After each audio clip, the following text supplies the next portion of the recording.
देखिए, हम कोर्ट के फैसले से सम्मानपूर्वक असहमत हैं, विनम्रतापूर्वक असहमत हैं। आज के दिन में ईडी के पास कोई सबूत नहीं है।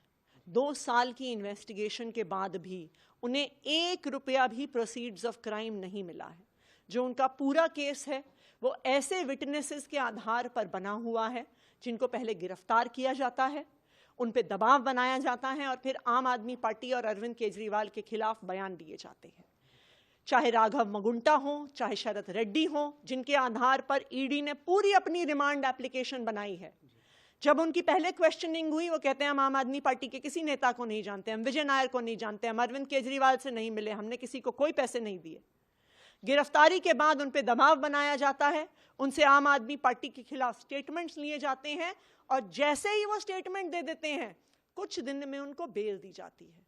तो ये बिल्कुल साफ है कि ये जो सारे बयान हैं ये फर्जी हैं, ये सारे बयान दबावपूर्वक लिए गए हैं और मुझे उम्मीद है, हम पूरी न्यायपालिका पे ये अपनी उम्मीद ये कायम रखते हैं कि वो इस बात को देखेंगे कि इस केस में कोई भी प्रमाण नहीं है और इस केस में न्याय होगा। देखिए, जो भी कानूनी हमारे पास रास्ते उपलब्ध हैं उनको हम ज़रूर आगे बढ़ाएंगे, चाहे ट्रायल कोर्ट में हो, चाहे हाई कोर्ट में हो, चाहे सुप्रीम कोर्ट में हो। लेकिन हम न्यायपालिका से भी ये उम्मीद करेंगे कि उनकी आंखों के सामने लोकतंत्र की हत्या हो रही है, उनकी आंखों के सामने एक एक करके विपक्ष की पार्टियों पे हमले हो रहे हैं, उनकी आंखों के सामने विपक्ष के नेताओं को जेल में भेजा जा रहा है, उनकी आंखों के सामने विपक्ष की पार्टियों के बैंक अकाउंट फ्रीज किए जा रहे हैं। तो लोकतंत्र को बचाना न्यायपालिका की भी जिम्मेदारी है।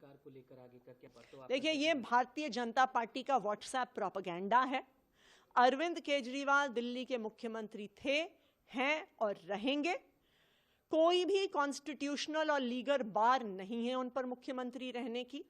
उनका कोई कन्विक्शन नहीं हुआ है। इस देश में आपका कन्विक्शन हो जाता है, 2 साल से ज्यादा की सजा होती है, तो आप फिर जनप्रतिनिधि नहीं रह सकते हैं। लेकिन अरविंद केजरीवाल की कोई कन्विक्शन नहीं हुई है, इसलिए कोई भी कॉन्स्टिट्यूशनल बार नहीं है उनके मुख्यमंत्री रहने पर। देखिए, आज पूरा देश अरविंद केजरीवाल जी के परिवार के साथ खड़ा है और मुझे लगता है कि अरविंद केजरीवाल जी की पत्नी सुनीता केजरीवाल जी का ट्वीट दिखाता है कि पूरा परिवार हिम्मत के साथ, बहादुरी के साथ लोकतंत्र को बचाने की इस लड़ाई में डटा हुआ है।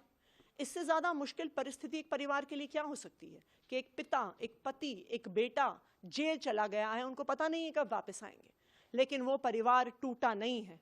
जैसे मनीष सिसोदिया का परिवार नहीं टूटा, जैसे संजय सिंह का परिवार नहीं टूटा, जैसे सत्येंद्र जैन का परिवार नहीं टूटा। ये लोग भारतीय जनता पार्टी वाले सोचते हैं कि हम केस कर देंगे और विपक्षी पार्टियों के नेता कूद कूद कर भारतीय जनता पार्टी में चले जाएंगे। लेकिन आम आदमी पार्टी का एक एक नेता, उनके परिवार का एक एक सदस्य लोकतंत्र को बचाने की इस लड़ाई में डटा हुआ है और डटा हुआ रहेगा।